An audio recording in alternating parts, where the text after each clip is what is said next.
The worst thing that is going on inside of a person's mind is that they are fighting with a demon that they have absolutely no idea that they are fighting.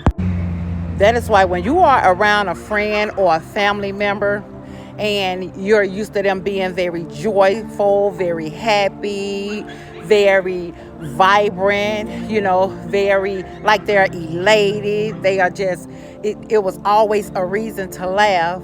And then you turn around and you come across these same people and it's like they struggle to smile. They cannot find a reason to be happy, even when happy moments are going on right there in their face. You can read through them. It's like something is really pulling on their spirit. And that something that is a demon that they are fighting with. They don't know that they are fighting with this demon. That's why they are overly intoxicated. That is why when they do finally get a little piece of a laugh out, or to manage to struggle to put a smile across their face, it is not real. Do you know that Satan can put on a smile? Do you know that Satan can laugh? But it's not a laugh like a happy laugh.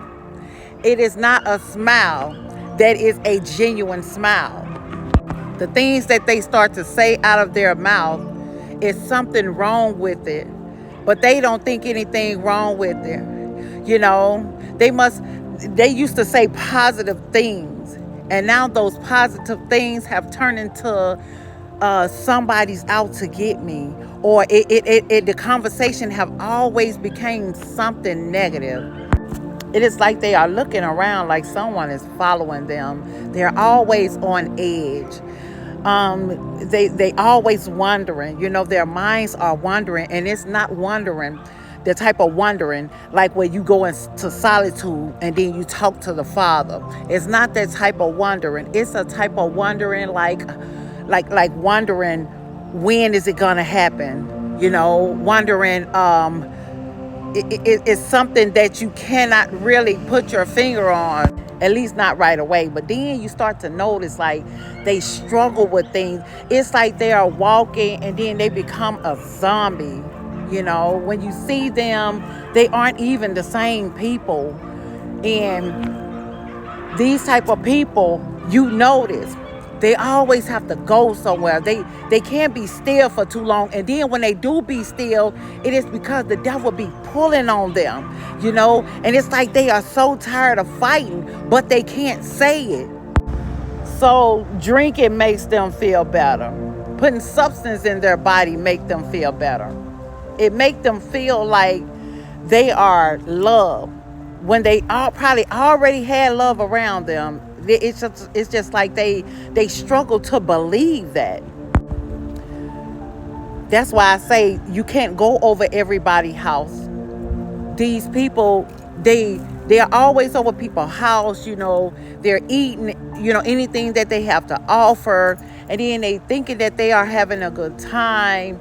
And it's like they can't sit still long enough for Yahweh to correct them, for Yahweh to just deal with them. They keep closing the door on him. And they do not want anyone to know, because they do not want anyone to think anything is wrong with them, because they don't really know what's wrong themselves. And these same people, they have let their guards down. They have strayed away from the Father.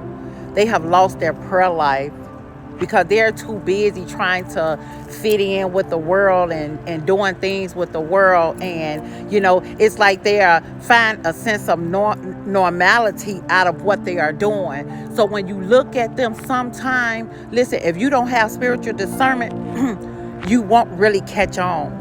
But the people with spiritual discernment can see it. So those type of people, they're going to make sure that they stay away from you, because they know that you will pick it up just like that. They know that, see, Satan knows that you will go into fasting for him. You're going to immediately praying. But see, you can sense things if you don't even have to see a person. Sometimes they can take a pic, y'all, and you can see the sorrow all over their face. You can see it look like they want to cry. It look like something is really wrong, but they can't say it. So it just shows all over their face. The enemy knows that you will pray for them. The enemy knows that you are a prayer warrior and you are a powerful woman and man of the Most High. But sometimes, y'all, you don't even have to know them. You could see somebody in a store or walk into your mailbox and you can sense something wrong and you can tell something is about to happen, and then you can see it. Listen, the Lord will give you visions about it, and you have to go into immediate fasting and praying. You'll start to have these dreams, and then you will wake up 2, 3, 4 in the morning, listen, and crying out to the Father for someone else, because these people don't know that they are fighting with a demon. That's why when you look at them and they don't act the same, and it's like they don't look the same, or they don't really carry themselves the same, or they struggle to be happy and laugh. They can't really interact with their children because that demon don't want them to do what they used to love doing, to be joyful, to be happy, to be around positive people who gonna tell them the real, who gonna tell them the truth. But the enemy will allow them to go to people who will not hold them accountable. Listen, who will not try to correct them. And you want to know why? Because they are probably struggling with those same demons. Two cannot walk together except they agree. So when they are around these people, they don't know anything is wrong with them, and that person don't know anything is wrong with them. But together they both thinking that they are having fun. They may laugh, they may just bust out laughing, or they just may, just bust out and just start just talking, and then next thing you know, if you notice, they'll go right back into sadness. It's like they'll go right back into a depression, and they don't even realize what is going on in that moment. It's like a person that have been, you get what I'm saying, that I can't say on here, but it's like something is in them, in their system, and it just knocked them out. And then when they woke up, it's like they don't even know that they are in the world, some of them. So when your spiritual discernment have you to pray for one of your family members, your friends, your loved ones, your neighbor, or your church members, or whoever you encounter, your co-workers, you better pray, because the Lord is using you in that moment to be a vessel. Listen, the Lord can break that curse from over their life because of who is praying for them. That is why, this when we used to go through things in our life, someone had to pray for us. We probably wasn't even praying like we used to. We probably was running around looking like a zombie. We probably were fighting with a demon that we had no idea that we was fighting.